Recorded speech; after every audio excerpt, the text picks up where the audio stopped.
दुनिया में काम बहुत है, जीतने वाले मुकाम बहुत हैं। सिकंदर वही जो जीत के दिखा दे, वरना कोशिश करने वाले इंसान बहुत हैं।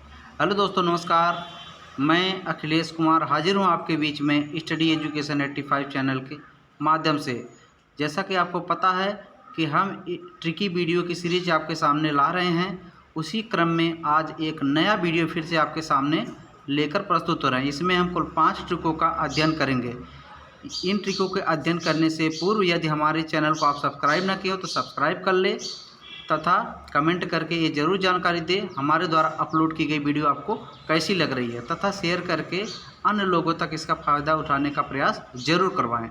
हम विश्वास दिलाते हैं कि ट्रिकी वीडियो के संदर्भ में ट्रिकी जीएस से आपके जीएस पोर्शन को हम आसान बनाने का पूरा प्रयास करेंगे, जो कि हर विषय से अलग अलग ट्रिकों के माध्यम से हम आपको प्रोवाइड कराएंगे।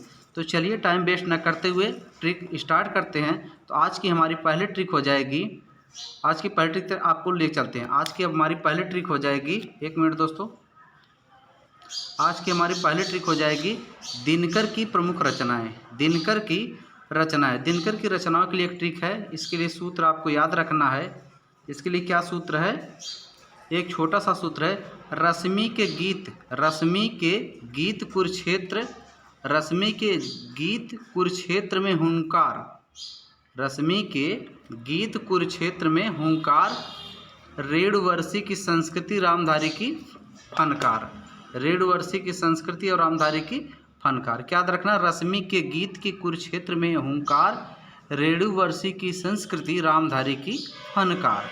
तो रश्मि से हो जाएगा रश्मिरथी, गीत से हो जाएगा गीत, कुरुक्षेत्र से कुरुक्षेत्र नाम से ही है, ओंकार से ओंकार इनकी रचना है, रेणु से रेणुका हो जाएगी, और उर्वशी से उर्वशी हो जाएगी, संस्कृति से संस्कृति के 4 अध्याय, राम से परशुराम की प्रतिज्ञा। इस तरह से रामधारी दिनकर की काफ़ी रचनाओं को आप एक छोटे से ट्रिक के माध्यम से याद कर लिए। चलिए आज की दूसरी ट्रिक की तरफ आपको लेके चलते हैं। आज की दूसरी ट्रिक हो जाएगी स्वतंत्र अवस्था में पाई जाने वाली धातुएं। स्वतंत्र अवस्था में पाई जाने वाली कुछ धातुएं हैं जो परीक्षा में पूछा जाता है कि स्वतंत्र अवस्था में निम्नलिखित में से कौन सी धातु पाई जाती है। तो इसके लिए छोटा सा एक सूत्र आपको याद रखना है। उस सूत्र का नाम है तब सोच पलट भाई। तब अपनी सोच पलट भाई, यानी जब स्वतंत्र रूप में धातुएं पाई जाती है तो अपनी सोच बदल देना चाहिए। तब सोच पलट भाई। त से तांबा हो जाएगा, व से बिस्मत हो जाएगा, सो से सोना हो जाएगा, च से चांदी हो जाएगी, पलट से प्लेटिनम हो जाएगी, और भाई से साइलेंट हो जाए। भाई साइलेंट से, यानी भाई से कोई मतलब नहीं है। फिर एक बार सुनिए, तब सोच पलट भाई। तब त से तांबा, व से बिस्मत, सो से सोना, च से चांदी, प से प्लेटिनम, और भाई आपका साइलेंट वर्ड हो जाएगा। इस तरीके से एक छोटे ट्रिक के माध्यम से कुल 5 धातुएं याद कर लिए जो कि स्वतंत्र अवस्था में पाई जाती है। चलिए अगले ट्रिक की तरफ आपको लेकर चलते हैं। अगली ट्रिक हो जाएगी अवशिष्ट पर्वत के उदाहरण। अवशिष्ट का मतलब होता है पर्वत का वह भाग जिसका काफ़ी भाग नष्ट हो गया और कुछ भाग बचा हो, ऐसे भाग को अवशिष्ट पर्वत कहते हैं। ऐसे पर्वत भारत में कौन कौन है? इसके लिए एक छोटी सी ट्रिक आपको याद करना है। तो वो ट्रिक क्या है? रानी विपाशा सी आइल। कैसी रानी आइल? विपाशा की तरह, यानी विपाशा की तरह सुंदर रानी आ गई। तो इसके लिए रा से हो जाएगा राजमहल श्रेणी, नी से नीलगिरी श्रेणी, और पी से विंध्याचल श्रेणी, वी से विंध्याचल श्रेणी, और पा से पारतनाथ श्रेणी, सा से सतपुरा श्रेणी, सी से सीरा श्रेणी, आयल से अरावली श्रेणी। एक बार फिर से सुन लीजिए। अवशिष्ट पर्वत के उदाहरण में रानी विपाशा सी आयल। रानी कैसी आयल? विपाशा सी। रा से राजमहल की श्रेणी, नी से नीलगिरी की श्रेणी, वी से विंध्याचल श्रेणी, पा से पारतनाथ श्रेणी, सा से सतपुरा की श्रेणी, और सी से सीपरा की श्रेणी, आयल से अरावली की श्रेणी। इस तरीके से इन श्रेणियों को आपने याद कर लिया। चलिए अगली श्रेणी की तरफ आपको लेकर चलते हैं। अगला ट्रिक हो जाएगी प्रमुख ज्वालामुखी पर्वत। प्रमुख ज्वालामुखी पर्वत, ऐसे पर्वत जिसका निर्माण ज्वालामुखी से हुआ है। तो इससे भी क्वेश्चन पूछता है निम्नलिखित पर्वत में ज्वालामुखी पर्वत कौन से हैं? तो आपको याद रखना है।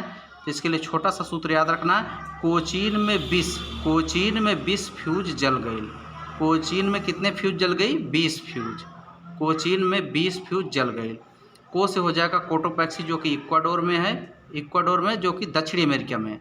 ची से चीन, चिम्बारेजो इक्वाडोर ये भी दक्षिण अमेरिका में। मे से मेयन फिलीपींस जापान में है जो कि एशिया में है। विस से विसुवियस इटली में है, विसुवियस इटली में जो कि यूरोप में है। फ्यूज से फ्यूजियामा जापान यानी एशिया में। फिर सुन लीजिए, कोचीन में 20 फ्यूज जल गए। कितने फ्यूज? 20 फ्यूज। को से कोटोपैक्सी, चीन से चिम्बारेजो, मे से मेसन, विस से विसुवियस, फ्यूज से फ्यूजियामा। चलिए अगले ट्रिक की तरफ आपको लेके चलते हैं। अगले ट्रिक आपकी हो जाएगी G7 के सदस्य देश। G7 के सदस्य देशों के लिए एक छोटा सा ट्रिक याद रखना है। एक जज ट्रेन से आया, एक ही जज ट्रेन से आया। किससे आया है? ट्रेन से। ए से इटली, क से कनाडा, ज से जापान और ज से जर्मनी, ट्रेन से ब्रिटेन, से फ्रांस, आया से अमेरिका। फिर सुन लीजिए, एक जज ट्रेन से आया। ए से इटली, क से कनाडा हो जाएगा, ज से जापान और ज से जर्मनी, ट्रेन से ब्रिटेन, से फ्रांस, आया से अमेरिका। इस तरीके से छोटे से ट्रिक के माध्यम से आप G7 के सभी सदस्य देशों को याद कर लिया। इसी तरीके से अच्छे अच्छे वीडियोज पाने के लिए हमारे चैनल से जुड़े रहें।